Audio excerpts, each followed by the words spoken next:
En contraposición con el modelo anterior, bastante dicotómico en cuanto a la alternancia de un modelo curativo seguido de un modelo de cuidados paliativos, proponemos este otro modelo bastante más complejo, propuesto por la Sociedad de Cuidados Críticos, de Medicina de Cuidados Críticos. Aquí se incluye la etapa de riesgo, en la cual la estrategia terapéutica va a ser la reducción de los toda enfermedad terminal, etapa de control de riesgos. Si lo pensamos, esto es así para una enfermedad, para un cáncer previsible, prevenible, como el cáncer de pulmón. Puede ser así para la insuficiencia renal terminal. Puede ser así para la insuficiencia cardíaca congestiva de causa isquémico-hipertensiva. Hasta que en determinado momento se presenta la enfermedad. Transcurrido una etapa pausisintomática, los síntomas adquieren una entidad tal que se hace el diagnóstico. A partir de este diagnóstico se ponen en marcha estrategias curativas, que son las representadas en color amarillo, destinadas a la restitución anatómica funcional, a revertir la causa de la enfermedad.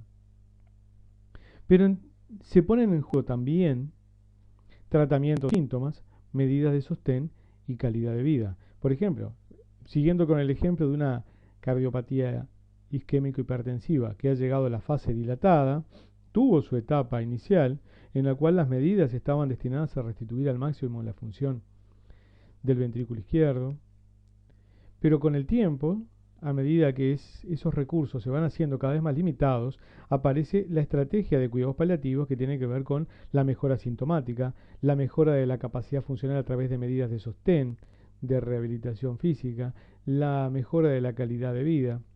Lo mismo, por ejemplo, si pensamos en una EPOC, en una etapa final. En una primera instancia se trataron los riesgos, el tabaquismo, en una segunda instancia se pusieron en marcha medidas pretendidamente curativas y finalmente quizás ese paciente necesita medidas de sostén como una oxigenoterapia permanente ambulatoria. Finalmente, en este modelo aparece la muerte precedida por una etapa, que es la etapa del final de la vida, que, como dijimos, en los últimos 6 meses es considerada como la etapa terminal.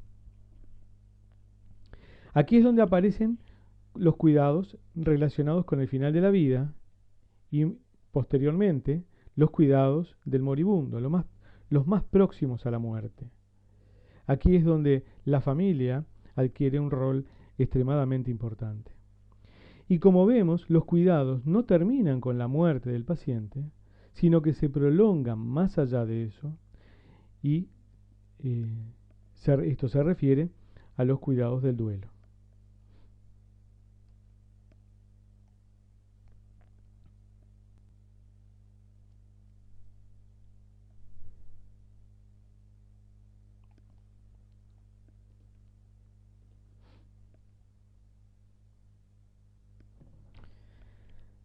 Si uno insiste en establecer medidas pretendidamente curativas cuando ya la curación no es el objetivo,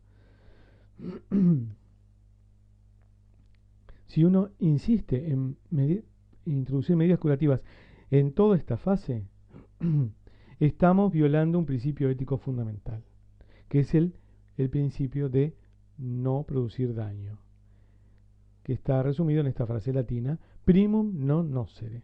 Lo primero es no dañar. Y a esta actitud se denomina encarnizamiento terapéutico.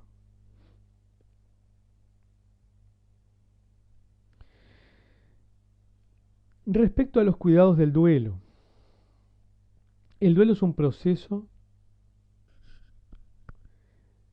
donde lo que predomina es el dolor psíquico por la pérdida de la persona querida.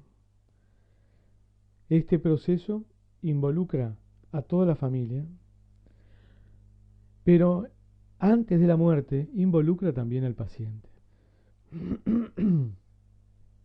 Elizabeth Kubler-Ross, una psiquiatra suiza nacionalizada luego norteamericana,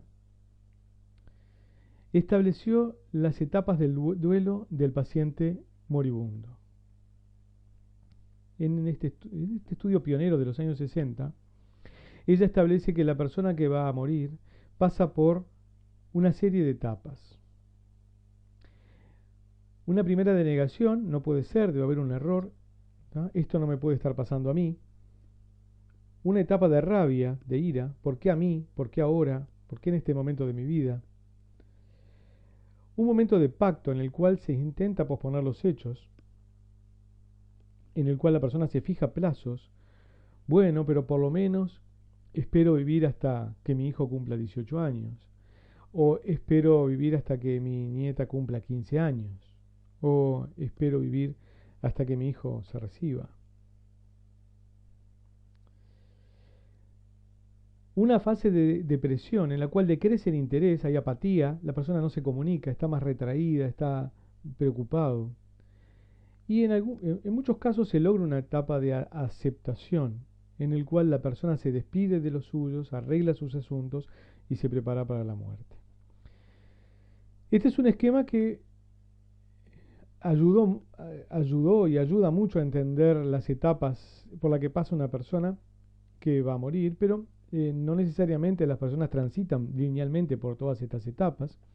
Se pueden ir y venir eh, momentos y se pueden intrincar momentos de depresión y rabia, momentos en que la persona acepta y niega, eh, pero sin duda resultó muy útil en las primeras aproximaciones al paciente moribundo.